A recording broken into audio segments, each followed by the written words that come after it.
Hello students, I am your science and maths teacher Nancy ma'am. I hope so आप सब ठीक होंगे। As you all know, it is 6 August today and this day is known as Hiroshima day. आप सब ने नाम पहले भी सुना होगा, हिरोशिमा, नागासाकी, बॉम्ब ब्लास्ट। हम जीके क्वेश्चंस में भी इस बारे में पढ़ते हैं कि हिरोशिमा एंड नागासाकी पर एक ब्लास्ट हुआ था। तो आज मैं आप सबको इस बारे में बताऊंगी कि हिरोशिमा डे क्या है और ये क्यों इस नाम से जाना जाता है। तो आज के दिन हुआ क्या था। अमेरिका ने 6 अगस्त 1945 को जापान की 2 cities that is Hiroshima and Nagasaki पर न्यूक्लियर वेपन का यूज़ किया था। अब इससे पहले मैं आप सबको ये बताना चाहूँगी कि ये न्यूक्लियर वेपन आखिर है क्या। हम जनरल लाइफ में भी सुनते हैं परमाणु बम के बारे में, एटम बम के बारे में, तो इन सब को हम न्यूक्लियर वेपन्स बोलते हैं।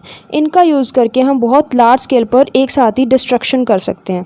तो आज के टाइम में जब भी हम वर्ल्ड वॉर की बात करते हैं तो हम उसका नाम क्या बोलते हैं, न्यूक्लियर वॉर होने वाला है। ऐसा क्यों कहा जाता है? क्योंकि हमारी अर्थ पर बहुत सी कंट्रीज़ ऐसी हैं जिन्होंने ऐसे न्यूक्लियर बॉम्ब्स बना लिए हैं जिन्हें अगर एक बार यूज़ किया जाए तो बहुत ज़्यादा लार्ज स्केल पर हम डिस्ट्रक्शन कर सकते हैं। जनरली हमेशा हम जानते हैं कि वॉर जब भी हुआ है कभी किसी का फ़ायदा नहीं हुआ है, नुकसान हर जगह होता है। तो ये वॉर से अगर हम जितना बच सकें उतना बचना चाहिए और ये न्यूक्लियर वेपन्स को यूज़ करने से हमेशा हमें बचना चाहिए। अब ये न्यूक्लियर वेपन्स 2 टाइप्स के होते हैं, एक तो एटम बॉम्ब होता है and second one is hydrogen bomb.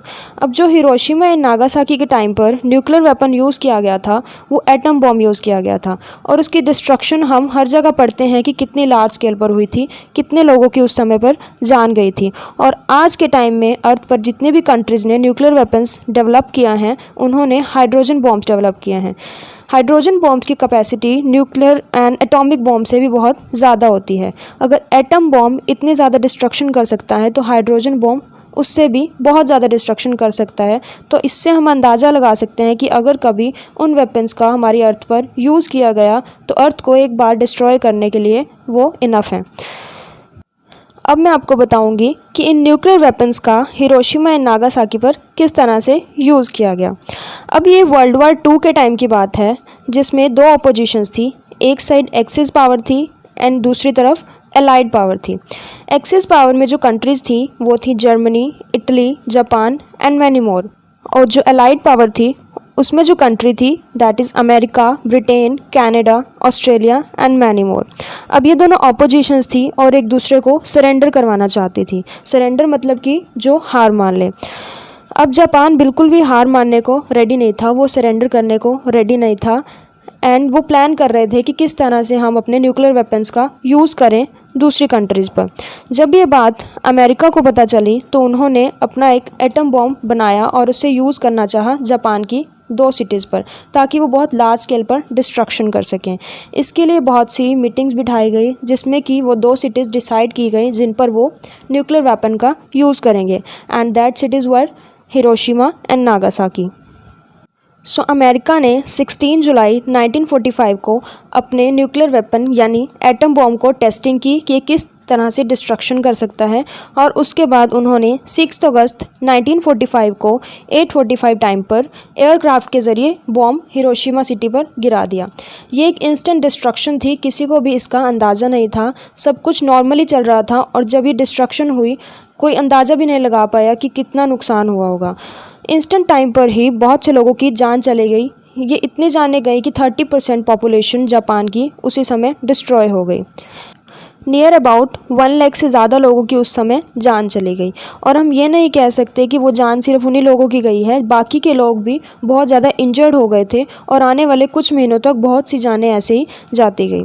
जो बम वहाँ पर गिराया गया था उसका नाम था लिटिल बॉय एंड उसे यूरेनियम मटेरियल से बनाया गया था, यानी कि उसके अंदर यूरेनियम नाम का मटेरियल यूज़ किया गया था। अभी जापान इस हमले से बाहर ही नहीं आया था कि 3 दिन के बाद यानी कि 9 अगस्त 1945 को फिर से एक बॉम्ब अमेरिका के द्वारा जापान की नागासाकी सिटी पर गिराया गया। उस बॉम्ब का नाम था फैट मैन एंड उसमें प्लूटोनियम नाम का मटेरियल यूज़ किया गया था। इसमें भी बहुत ज़्यादा लार्ज स्केल पर डिस्ट्रक्शन हुई थी जिसमें कि 80,000 के अराउंड लोगों की इंस्टेंटली जान चली गई थी और उसके बाद बाकी के बच्चे लोग बहुत ज़्यादा इंजर्ड हो गए थे। हम ये नहीं कह सकते ये डिस्ट्रक्शन सिर्फ उसी टाइम की थी, ये रेडिएशंस जापान की एयर में इस तरह से रिस्क गई, पार्कुलेट हो गई कि आज भी जब वहाँ पर लोग जन्म लेते हैं तो वो इन रेडिएशंस के इफ़ेक्ट में पाए जाते हैं।